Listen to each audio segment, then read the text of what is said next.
Most of us view our comfort zone as a sanctuary, but it is actually a psychological cage. It's an architecture of safety we build around ourselves to avoid the friction of anxiety. This setup triggers an evolutionary glitch. Your brain is hardwired to seek an anxiety-neutral state. When you achieve total predictability, your nervous system releases a reward signal that feels like peace but functions like a sedative. The danger lies in how easily the brain confuses familiar with healthy. When you repeat risk-free behaviors, your neural pathways physically harden around those routines. You aren't just staying safe, you are training your brain to crave a lack of growth. There is a heavy external price for this. While you remain in a predictable routine, your peers are taking on the tough assignments and occupying the leadership space you leave empty. The comfort zone trades your long-term potential for short-term anxiety relief. The brain does not stay satisfied with sustained safety.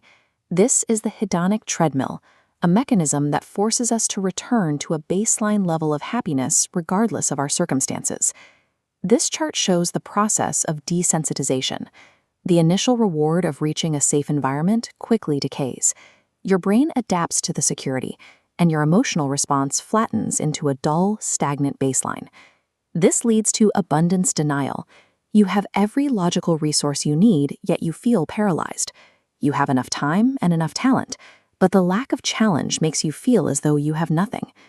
Because the brain constantly adapts to its surroundings, the walls of the comfort zone are always moving inward. You have to take fewer and fewer risks just to maintain the same sense of control. To see how your world shrinks, we can map your potential in 3 territories. At the center is the comfort zone, the territory where you feel in control and no effort is required. Directly outside that is the risk zone. This is the perimeter where adaptation, learning, and growth actually occur. Beyond that lies the danger zone, the void where cognitive processing shuts down to focus on survival. Prolonged comfort corrupts this map. The risk zone begins to contract until it disappears, causing the danger boundary to collapse directly against the comfort center. Your brain's alert system begins to misclassify necessary growth as a life-threatening event. This is when the critical inner voice takes over as the warden of the map. It activates the moment you move toward the boundary of your routine.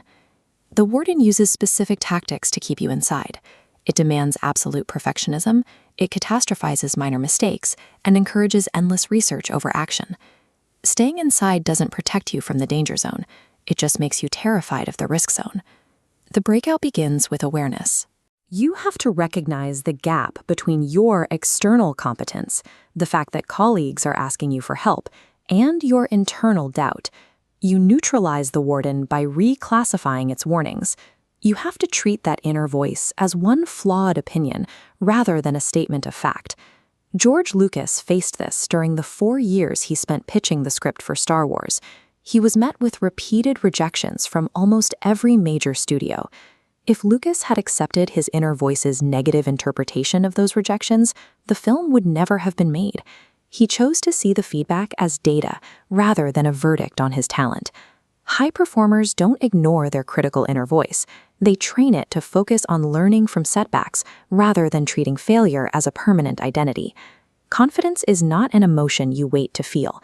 It is the characteristic that distinguishes those who imagine from those who do. It is the result of action, not the cause of it. When Arthur Murray was told he danced like a truck driver, he didn't retreat. He kept dancing, eventually building a global network of hundreds of schools. Taking a small step, a shuffle rather than a leap, proves to your brain that it can survive the risk zone. Each act of doing builds the self-efficacy needed to step out again. This is why completing a task is psychologically superior to merely planning it.